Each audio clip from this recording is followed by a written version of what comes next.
So what happened was that, they said that if he doesn't wake up, because my dad wasn't awake the entire time.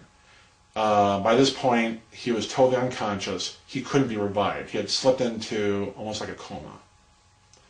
He couldn't get out of it because his liver was on the verge of failing. He was going into renal and kidney failure. There was one point where he did wake up, but they had him on a ventilator. He was on a feeding tube. They had, tubes all over. I mean, he was connected to virtually just about every machine you can think of. So, they had, the doctors were telling us that the prognosis wasn't looking good. They were trying to set us up to the reality that he was just not going to make it. That his liver was about to go. His system was totally compromised. My brother Eric at one point was very much... He was very much... he was very much convinced that he was going to pull through. So we had a family meeting. We sat down at my brother's house, and we agreed to support my mom's decision 1,000% on anything she would do to act as a voice on my dad's behalf. Because when he was admitted to the hospital, even before that, even when he was alive and everything, when he was still... even when he was wide awake, he was basically, telling my mom, please don't let me die. Please do not let me die. So, what happened was, he ended up being on a ventilator. At one point, it started to look like he was getting better. They were trying to wean him off. And they were weaning him off.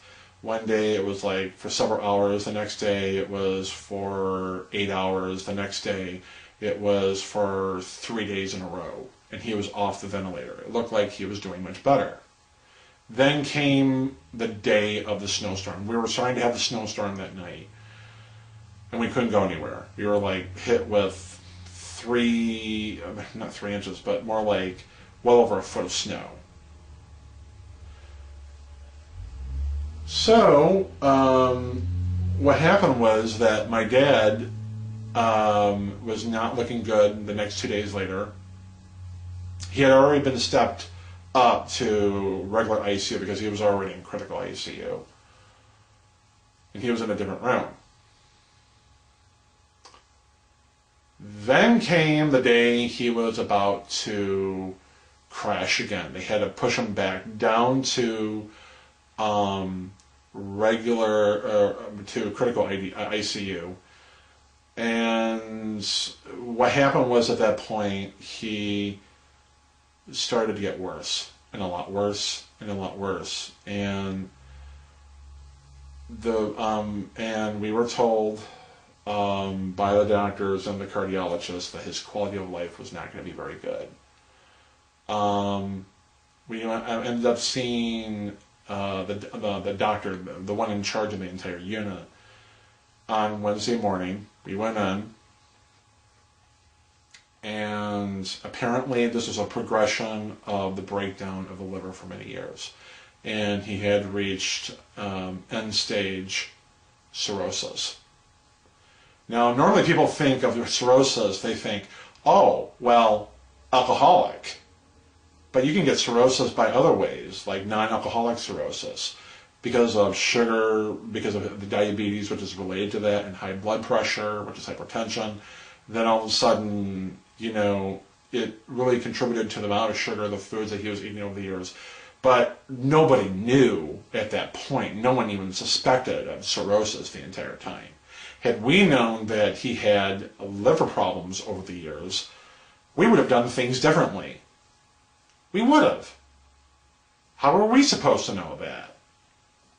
And, I love the attitudes that doctors give people nowadays, saying, Well, you should be asking questions. Well, how the hell are we supposed to know what to ask you if you don't give us the information? If we knew what was the problem with them, we wouldn't go to you guys in the first place. So, we were told that his prognosis was not looking good, his quality of life would be very poor, and that his life expectancy would be a matter of days to a few weeks, but it could be a lot sooner. So my mom, my brothers, and I, the immediate family, made the decision to put him to hospice. We'll turn off machines, and if he dies, he dies. Originally, we were fighting over whether to do home hospice here or, say, another type of hospice called Select, which is a different facility where people are going to die, and that was discussed, but my mom opted for home, for hospice, meaning hospice in the hospital. So he ended up, and then Friday morning, February 11th, because he had been admitted to Henry Ford on January 22nd, Friday, February 11th, which was over a month ago, my mom woke me up. My mom was in tears and told me that we had to get to the hospital now because the doctor is saying that he's not going to make it till Saturday, because we thought maybe if we could wait until Saturday that he would definitely hold out and say goodbyes and then just pull the plug. My dad's brother, my uncle, and my cousin were coming up to see him. They demanded to come up. We couldn't stop them, but they chose to. They took a flight here. It was taking over a day due to the layover and whatnot. So Friday afternoon, they were there.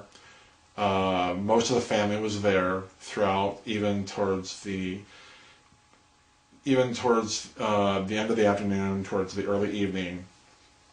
My niece didn't arrive until about around 7. My old best friend, my old childhood best friend, who is a nurse practitioner at Henry Ford, actually, we were asking him questions. We were, he was telling us what he knew, and apparently his vital signs were getting weaker and weaker and weaker. We knew he was going to die that day. So at 7:23 p.m., by that time came, some say it was 7:26, which is what the death certificate says. I don't care what the death certificate says. My friend who's a nurse practitioner called it 7:23. And within the last couple of days of his liver cells basically dying off and his body was to the point of dying, my dad quietly but surely passed away at 7:23. And no one had to turn off machines. He was already in hospice, but no one had to do anything. So he was basically gone. And I miss him. The next day we went to a funeral home. We were making plans for a new funeral home. A friend of my mom suggested this one funeral home. We were looking at others, but this one place, which is not a funeral home. Well, it is a funeral home. They used to call them mortuaries back in the day, but nowadays we call them funeral homes. But it's a very